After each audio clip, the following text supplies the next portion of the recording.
Shalom Bapak Ibu Saudara dan juga jemaat yang dikasihi dalam Tuhan Yesus Kristus. Salam jumpa di dalam program Tuhan adalah Gembalaku. Saudara, hari ini kita akan sama-sama kembali melanjutkan perenungan kita dari Matius pasalnya yang ke-24, ayat yang ke-23 sampai ayatnya yang ke-28. Demikian firman Tuhan. Pada waktu itu, jika orang berkata kepada kamu, lihat, Mesias ada di sini atau Mesias ada di sana, jangan kamu percaya. Sebab Mesias-Mesias palsu dan nabi-nabi palsu akan muncul. Dan mereka akan mengadakan tanda-tanda yang dahsyat dan mujizat-mujizat sehingga sekiranya mungkin mereka menyesatkan orang-orang pilihan juga. Camkanlah, aku sudah mengatakannya terlebih dahulu kepadamu. Jadi apabila orang berkata kepadamu, lihat, ia ada di padang gurun, janganlah kamu pergi ke situ. Atau lihat, ia ada di dalam bilik, janganlah kamu percaya. Sebab sama seperti kilat memancar dari sebelah timur dan melontarkan cahayanya sampai ke barat, demikian pula lah kelak kedatangan Anak Manusia. Di mana ada bangkai, di situ burung nazar berkerumun. Saudara, apa yang menjadi perbedaan antara ungkapan yang penting selamat dengan ungkapan yang mengatakan utamakan selamat? Saudara, menurut ChatGPT, perbedaan kedua ungkapan ini terletak pada hal ini, saudara.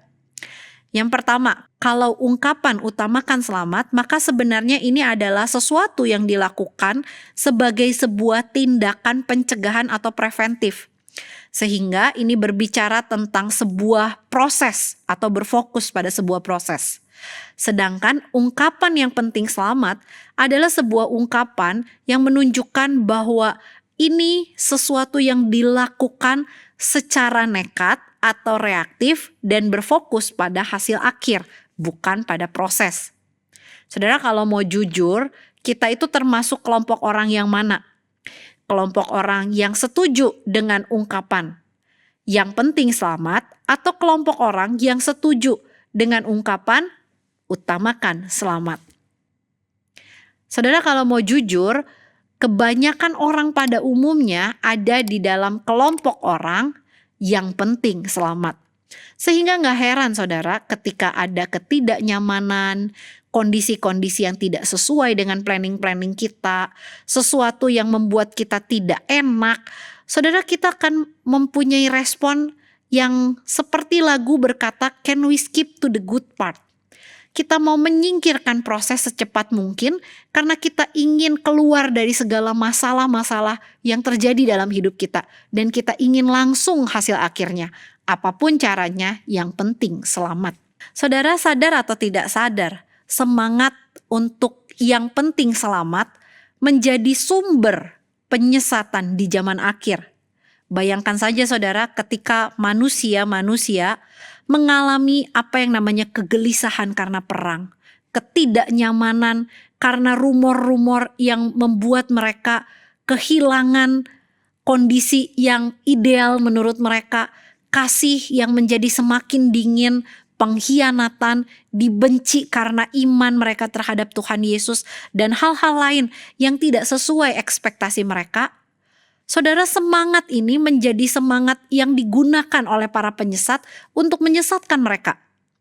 Semangat yang penting selamat dengan mengorbankan kebenaran menjadi sumber mereka untuk membawa orang-orang yang lemah iman ini untuk percaya ketika dikatakan, lihat ada Mesias di sana. Lihat ada Mesias di sini. Lihat ada Mesias di padang gurun. Lihat ada Mesias di dalam bilik. Saudara, semangat ini yang membuat orang-orang ini percaya pada superhero-superhero dadakan atau Mesias-Mesias dadakan. Yang apa? Yang bisa menyelamatkan mereka dengan segera. Saudara, namun bersyukur kepada Tuhan, sebagai anak-anak Tuhan, kita diingatkan untuk kita tidak mudah dibohongi atau tersesat mencari sesuatu yang spektakuler. Karena Tuhan kita bukanlah Tuhan yang hanya mengadakan tanda-tanda mujizat untuk menarik follower. Dia adalah Tuhan yang mengatakan sebuah kebenaran. Kalau Dia datang kembali, maka kedatangannya bukanlah kedatangan yang sembunyi-sembunyi. Namun kedatangannya akan menjadi berita utama di seluruh kota dan negara. Berita yang tidak bisa dipungkiri oleh siapapun juga. Berita di mana semua orang pasti mengetahui bahwa Dia adalah Tuhan yang datang kembali. Mesias yang asli, Mesias yang sesungguhnya. Saudara, bagian ini ditutup dengan ayat ke-28 yang mengatakan di mana ada bangkai, di situ burung nazar berkerumun.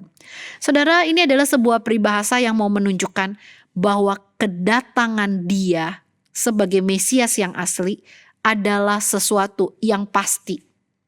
Sesuatu yang bukan hanya datang, namun sesuatu yang membawa penghakiman dan penghukuman bagi orang yang mengalami kematian spiritual.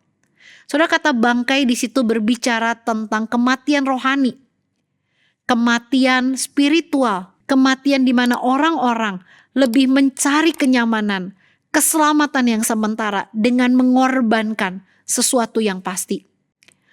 Saudara, oleh karena itu bagian ini mengundang kita, mengingatkan kita sebagai orang-orang yang sudah menerima kehidupan spiritual yang daripada Sang Mesias, maka marilah kita meresponi kondisi di zaman akhir bukan dengan semangat yang penting selamat, namun mari kita meresponi dengan mendasarkan seluruh kehidupan kita dengan mengutamakan keselamatan yang daripada Tuhan sendiri, yang daripada Mesias itu sendiri, keselamatan yang asli. Saudara, mari kita meresponinya dengan tetap menjaga keaslian relasi kita, hubungan kita dengan Tuhan. Gimana caranya? Keaslian itu bisa kita lakukan dengan mengingat akronim dari asli. A. Awasi hidup kita. S. Siap sedialah setiap waktu. L. Lakukanlah kebenaran firman Tuhan. I. Ikuti Mesias yang asli. Saudara, mari kita menjadi murid yang asli dengan mempertahankan relasi yang asli dan bukan mengikuti Mesias yang palsu, namun mengikuti Mesias yang asli yang diceritakan oleh kebenaran firman Tuhan dalam kehidupan kita hari lepas hari. Tuhan Yesus memberkati kita. Mari kita sama-sama tundukkan kepala, kita berdoa. Tuhan Yesus, kami bersyukur karena kami boleh mengenal Mesias yang asli. Tolong kami untuk menjaga kesetiaan kami ikut Mesias yang asli di zaman akhir dengan terus mengikuti Engkau apapun keadaan dan kondisi kami. Ajarkan kami untuk selalu mengingat kebenaran firman Tuhan dan tidak goyah dengan mengorbankan iman kami di tengah-tengah zaman yang semakin sulit. Tuhan tolong kami. Dalam nama Tuhan Yesus kami berdoa. Amin.